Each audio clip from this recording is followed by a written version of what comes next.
Hello दोस्तों, कैसे हैं आप सब। चलिए आज मैं आपको बताने जा रही हूँ वो पीरियड्स के बारे में। बहुत सारे लोगों की क्वेरी आती है कि हम पीरियड्स हो गए, हम पूजा कैसे करें, कैसे क्या करें। कई बार क्या होता है, नवरात्रि की पूजा करते करते हमने चालू कर दी लेकिन बीच में हमारा पीरियड्स अचानक आ गया, तो अब हम क्या करें।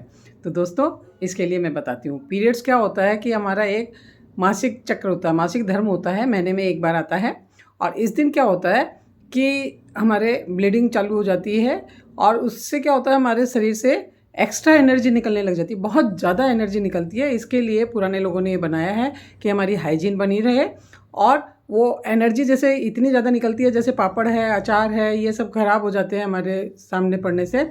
तो वो इस सब से बचने के लिए और हमारी हाइजीन को बनाने के लिए और ये एक्स्ट्रा एनर्जी को जो आती है उससे बचाने के लिए, और दूसरा हमें रेस्ट करने की ज़रूरत होती है। इसके लिए पहले के लोगों ने क्या ये काम किया था कि हम जो है कि रेस्ट करें, कोई काम ना करें, हमें एक अलग रखा जाता था जिससे हमारी हाइजीन बनी रहे। ये तो दोस्तों पीरियड्स के बारे में बात करिए। और इसमें क्या होता है कि ब्लीडिंग चालू होने से क्या होता है, किसी के पेट में दर्द होता है, किसी के कोई प्रॉब्लम होती है, किसी के कोई प्रॉब्लम होती है, तो इन सब से बचने के लिए दोस्तों हमें रेस्ट की ज़रूरत होती है। तो ये चीज़ होती है पीरियड्स की। अब दोस्तों बात करते हैं कि हमें पीरियड्स में कितने दिन तक पूजा नहीं करनी चाहिए। तो दोस्तों पुराणों में, वेदों में ये लिखा है, संघ स्मृति के अनुसार 5 दिन तक हमें पूजा बिल्कुल नहीं करनी चाहिए। अब लेकिन कई बार क्या होता है, कई लोगों के पीरियड्स जो होते हैं 6-6 दिन तक आते हैं, किसी के 7 दिन तक आते हैं, किसी के 3 दिन तक आते हैं, किसी के 4 दिन तक आते हैं। तो अब हम क्या करें। तो दोस्तों इसके लिए क्या है कि जैसे जिसका पीरियड आता है उसके अनुसार पूजा कर सकते हैं। 5 दिन से पहले तो हमें पूजा बिल्कुल नहीं करनी चाहिए दोस्तों।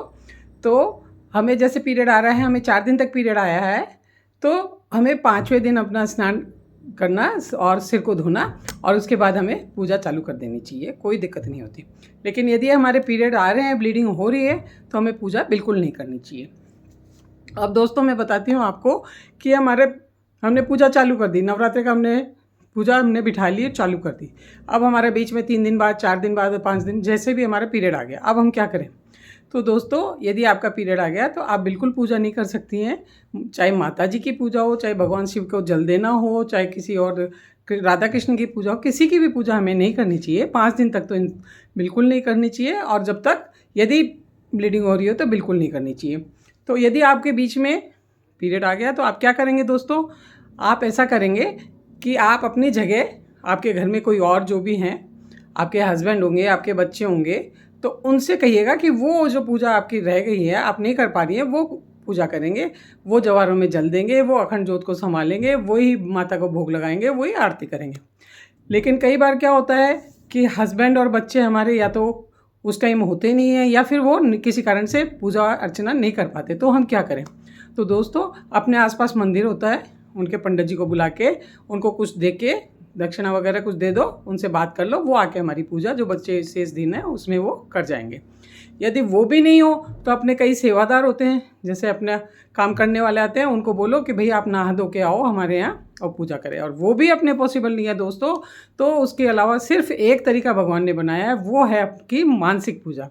आप माता के आगे हाथ जोड़ें, जो भी इष्ट देवता को आपने आह्वान कर रखा है, जिनकी आपने पूजा चालू कर रखी है, उनको हाथ जोड़ के बोलिए, हे भगवान, मैंने आपका आह्वान किया था, आपकी पूजा मैंने चालू करी थी, लेकिन अब मैं पीरियड्स हो गई, अब मैं कुछ कर नहीं पा रही हूँ, आप इस चीज़ को समझते हैं, मुझे कृपा करके क्षमा करें, मैं कुछ कर नहीं पा रही हूँ, तो मैं आपकी अब मानसिक पूजा करूँगी। तो जैसे आप नहा धो के आराम से कहीं बैठ जाइए और जैसे आपने पूजा करनी है, जैसे आप करते थे पूजा माता के, जैसे स्नान कराते थे, रोली चंदन लगाते थे, माला पहनाते थे, जैसे भी आप करते हैं, आँख बंद करके बैठिए, माता को याद करिए, माता मैं आपकी पूजा कर रही हूँ, आप आइए, मैं मानसिक पूजा कर रही हूँ, मैं आपकी भौतिक पूजा नहीं कर पा रही हूँ क्योंकि मेरे पीरियड आ गए, इसलिए मैं आपकी मानसिक पूजा कर रही हूँ। तो जैसे जैसे आप भौतिक पूजा करते हैं, जैसे जैसे माता को आप प्रसाद चढ़ाते हैं, जैसे आप जो करते हैं, तो आप ध्यान केंद्रित करके ऐसे मन में करें कि माता को मैं आज लड्डू का भोग लगा रही हूँ, माता को मैं गुलाब के फूल की माला पहना रही हूँ, माता को मैं चुनरी उड़ा रही हूँ। ऐसे ये सब ध्यान में करके और आप पूजा करिए, निश्चित ही आपकी पूजा सफल होगी। और 5वें दिन आप यदि पवित्र हो जाती हैं तो आप पूजा कर सकती हैं, नहीं होती है तो आप 6ठे दिन पूजा करिए। और आराम से, यदि नवरात्रि के पूरे दिन आप नहीं हो पाती है, कोई बात नहीं है, आप मानसिक पूजा करिए, आपको मानसिक पूजा करिए, लेकिन आप कन्याओं को जिमा सकती है, कन्याओं को जिमाने में कोई दिक्कत नहीं है। 5वें दिन या 6ठे दिन आप भोजन बना के कन्या को खाना खिला सकती है। पूजा नहीं कर सकती लेकिन कन्या को खाना खिला सकती है। उनको खाना खिलाइए, माता के आगे हाथ जोड़िए, प्रणाम करिए। दीपक आप नहीं जला सकती लेकिन आप 6ठे दिन से आप माला वाला फेर सकती है, पूजा कर सकती है, सब कुछ कर सकती है। तो ये सब आराम से निश्चित करिए। अभी एक बहन का मेरे पास कमेंट था कि मैं गरबा में जा रही हूँ, वहाँ पे माता की तस्वीर लगी हुई है, तो मैं पीरियड से हो गई तो क्या करूँ। तो दोस्तों, यदि आप गरबा डांडिया में जा रहे हैं और आप पीरियड से हो गए तो कोई दिक्कत नहीं है, आप जा सकते हैं। आप गरबा डांडिया यदि आप कंफर्ट हो तो आप कर सकते हैं, यदि आपको शारीरिक कोई कठिनाई नहीं हो तो।